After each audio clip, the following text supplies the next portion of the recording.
J'inviterai maintenant Janine Foisy, agente de soutien pair à l'AIDQ. Pour ceux qui ne savent pas, l'AIDQ, c'est l'Association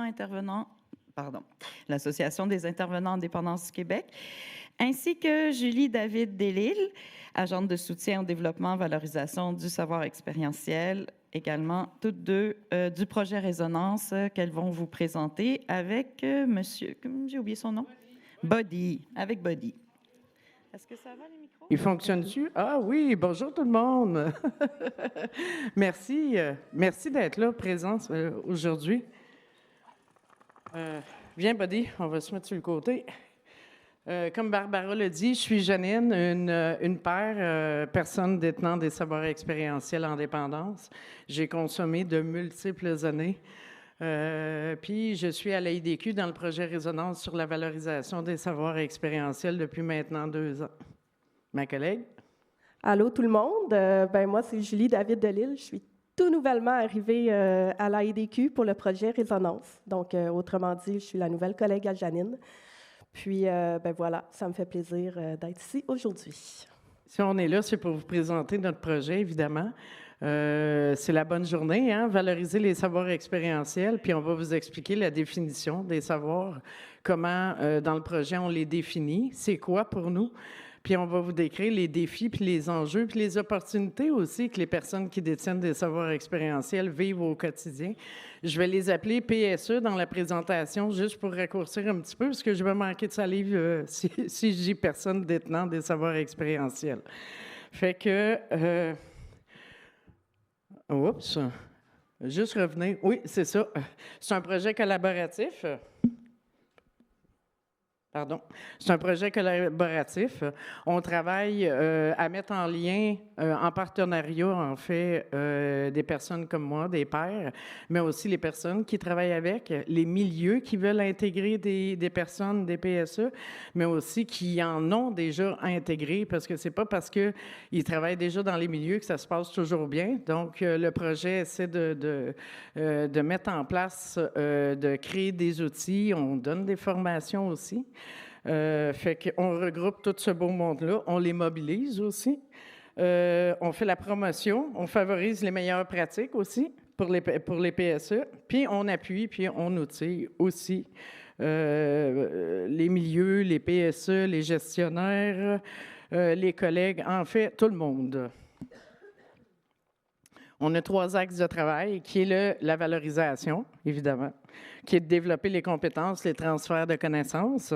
Il y a l'accompagnement des milieux, l'accompagnement des équipes, l'accompagnement des PSE et le rayonnement, la sensibilisation, on ne le dira jamais assez, même si on est comme dans un momentum pour la paire aidance, c'est un travail quotidien. À tous les jours, on doit continuer à valoriser ce travail-là parce que c'est pas parce qu'on a un véhicule en dépendance que tout le monde est bon pour l'utiliser puis faire le transfert de connaissances. Donc, c'est quelque chose qui se vit au quotidien. En fait, autant pour moi que pour les personnes qui le vivent. Les activités qu'on a dans Résonance, on donne des formations pour les milieux d'embauche, les gestionnaires, coordination, les CA aussi, on milite pour que les CA, parce qu'eux aussi doivent être dans la loupe, parce que s'ils ne sont pas dans la loupe, ben on s'est rendu compte que l'intégration des PSE, ça se passait pas bien. Fait qu'il faut mettre tout le monde dans la loupe pour la formation, il faut intégrer tout le monde. Quand on dit qu'un processus à l'intégration, il faut que les PSE fassent partie du comité d'intégration aussi, parce que s'il n'y en a pas, les angles morts, ça ne marchera pas. Il va y avoir, vous allez devoir pédaler, il va y avoir des zones grises, beaucoup de défis aussi. Formation, accompagnement personnalisé pour les équipes qui intègrent des PSE. On donne des formations aux PSE elles-mêmes pour bien intégrer les milieux. Il y a la 3e journée annuelle le 30 octobre prochain, donc je vous invite, PSE et personnes qui travaillent avec des PSE qui font partie du comité Résonance ou pas, je vous invite pour le 30 octobre à nos bureaux, en fait, c'est MC2M, c'est à 7000 Avenue du Parc, Métro Parc. Venez nous voir, moi et ma collègue Julie, à l'espace sécuritaire. On va prendre vos noms, vos courriels pour vous envoyer le lien d'inscription. Qu'est-ce qu'il y a d'autre aussi? Attendez, c'est écrit petit. On fait de la représentation, conférence qu'on fait aujourd'hui et formation. On a une communauté de partage avec le GIAP. Corinne, je ne sais pas si tu es là. Bref, Corinne qui est l'animatrice des communautés de partage et les Midi-Résonances aussi. Maintenant, on les a ouverts à tout le monde. Avant, c'était ouvert juste pour les gestionnaires coordonnateurs, mais on s'est rendu compte que tout le monde avait des questions, des bonnes questions en fait, et qu'on voulait essayer d'amener les réflexions. Donc, les Midi-Conférences, c'est le premier mercredi de chaque mois. À toi! Merci, Janine. Donc, c'est quoi les savoirs expérientiels? On en parle, mais des fois, c'est bien de revenir à la base un petit peu. Donc, on commence par une métaphore, celle de l'abeille, en fait. L'abeille a une meilleure vision, une vision plus complète que l'être humain parce qu'elle perçoit les ultraviolets, un prisme beaucoup plus grand de couleurs. Et on dit que les savoirs expérientiels, c'est vraiment l'apprentissage par l'expérimentation plutôt que quelque chose qu'on a appris ou qu'on s'est fait transmettre comme connaissance. Autrement dit, c'est vraiment de le vivre, c'est vraiment plutôt la pratique que la théorie sur le terrain, dans les tripes. Donc, les savoirs s'acquièrent par vraiment le vécu. Et pour en revenir avec l'abeille, dans le fond, on dit que les savoirs expérientiels sont complémentaires à d'autres savoirs. Je vais y revenir un petit peu plus tard. Mais la vision de l'humain, c'est comme si on la comparait aux savoirs cliniques et scientifiques, qui ont aussi quelque chose à apporter. Mais la vision de l'abeille, c'est vraiment une vision beaucoup plus complète qui intègre également la vision de l'être humain. C'est quelque chose de plus complet, de beaucoup plus poussé que les personnes à savoir expérientiel détiennent. Donc, c'est vraiment pour illustrer, en fait, que des savoirs, tout le monde en possède, mais le savoir expérientiel, il vient vraiment, c'est une valeur ajoutée aux autres savoirs déjà en place. Voilà. Maintenant, comment ça se traduit? Les savoirs expérientiels, la première chose à savoir, c'est qu'ils sont toujours pluriels. On n'a pas un savoir expérientiel, c'est une combinaison, ça vient comme en lot, cette affaire-là. Ils sont spécifiques et individuels, surtout au niveau des savoirs liés à la consommation, aux effets des drogues. C'est-à-dire qu'une drogue peut avoir un effet sur une personne, mais pas avoir le même effet sur l'autre, tout dépendant des caractéristiques spécifiques qui vont venir que la personne possède. Par exemple, si une personne a une condition spécifique, des enjeux de santé physique, santé mentale, de la médication, un moment dans sa vie qui est vraiment marquant, ça se peut que suite à sa consommation, les effets ne soient vraiment pas les mêmes que la personne à côté d'elle. Donc, c'est pour ça qu'on va dire qu'ils sont spécifiques et individuels. Mais ils peuvent à la fois être totaux et globaux. Ça veut dire qu'il y a des effets qui vont être absolument les mêmes pour tout le monde, indépendamment des caractéristiques individuelles de ces gens-là. Par exemple, tout le monde qui consomme des stimulants vont avoir une augmentation de leur système nerveux central ou du rythme cardiaque. Ça, c'est bon pour tout le monde, indépendamment de si tu as une condition physique, peu importe. Et un autre exemple, la tolérance aux opioïdes qui augmente avec le temps. Donc, indépendamment de ce qui te caractérise individuellement, ça va être la même affaire pour tout le monde. Fait que ça joue vraiment sur deux paliers. Ils sont pragmatiques plutôt que théoriques et scientifiques. Tantôt, je disais que j'allais revenir sur la vision de l'abeille. C'est ça, c'est vraiment des savoirs qui ont été acquis par le vécu, par le terrain. Donc, ce n'est pas des savoirs qui sont appris, c'est des savoirs qui ont été vécus, qui ont été intégrés. Et c'est pour ça que ça vient compléter les autres savoirs qui sont plutôt théoriques et scientifiques. C'est ancré dans le ici et maintenant. Donc, les savoirs expérientiels sont vraiment en fonction de la réalité du moment présent, en fait. Donc, Par exemple, quelqu'un qui a un savoir expérientiel en lien avec de la conso, situation d'itinérance ou quoi que ce soit, va avoir une compréhension, une connaissance de cette réalité-là vraiment spécifique au moment où il la vivait. Ce qui se passait, mettons, dans la rue il y a 10 ans, on trouvait de l'héroïne, maintenant c'est du fentanyl. Donc, il faut comprendre aussi que ça évolue.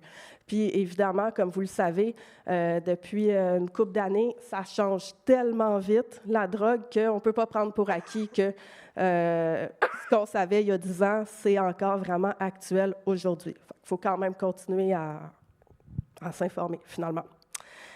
Et locaux et situés, bien évidemment, la réalité d'une personne qui a un mode de vie qui gravite autour de la conso n'est pas la même si elle vit à Montréal versus si elle vit dans une région super éloignée. Fait que ça aussi, il faut comprendre que les savoirs vont être influencés par où ça se passe et quand ça se passe. Et ben c'est ça, on le dit jamais assez, mais c'est vraiment ça l'essence du projet Résonance, de transmettre que c'est complémentaire, que c'est une valeur ajoutée, qu'on a besoin des gens qui détiennent un savoir expérientiel pour venir compléter, pour venir bonifier tous les autres savoirs qui sont déjà en place par d'autres communautés cliniques et scientifiques, vous l'aurez compris.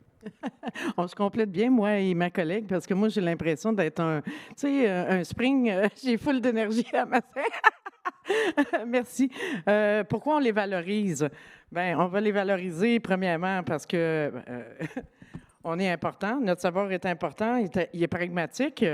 On le dit depuis tantôt.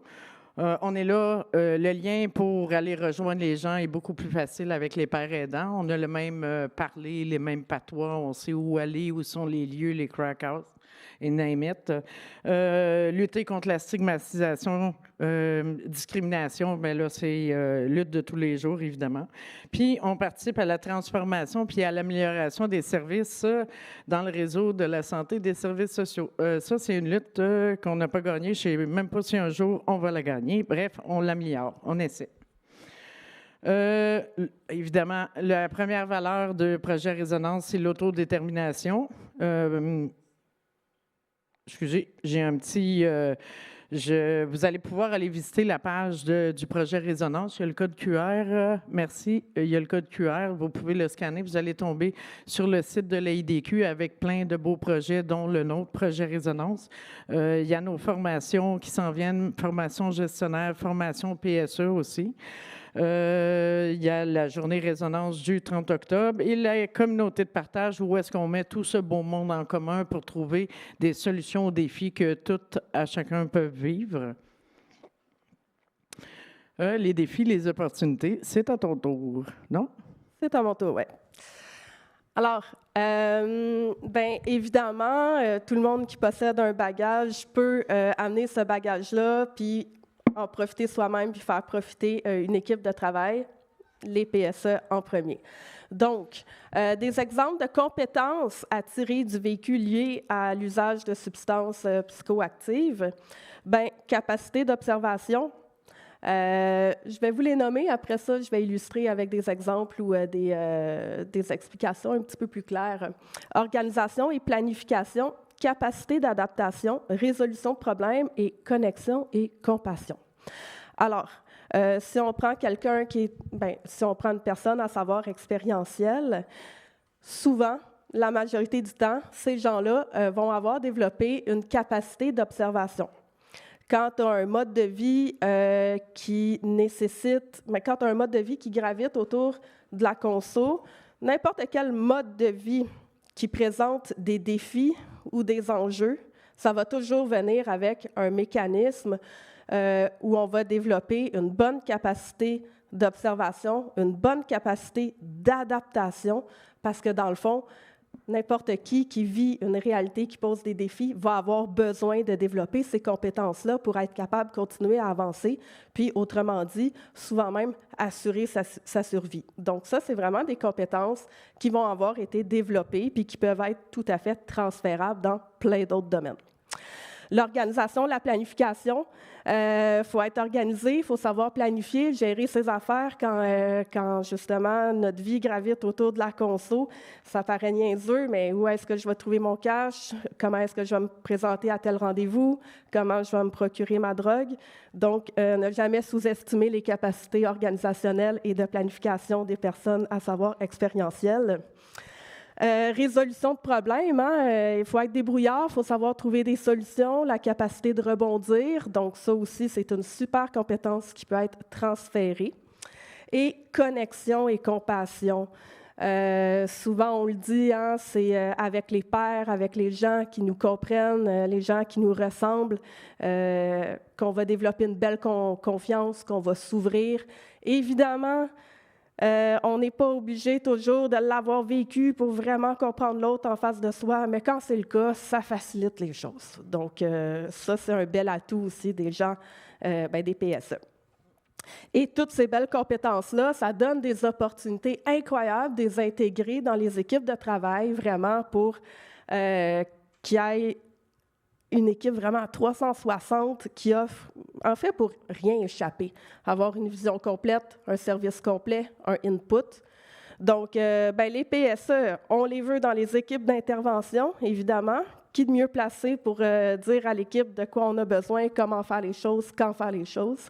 La représentation, Janine se promène souvent, plein d'autres mondes aussi vont venir représenter la communauté des PSE, venir, dans le fond, faire rayonner la communauté pour qu'elle puisse de plus en plus être valorisée et reconnue. La formation, donc ça, Janine en a parlé quand même.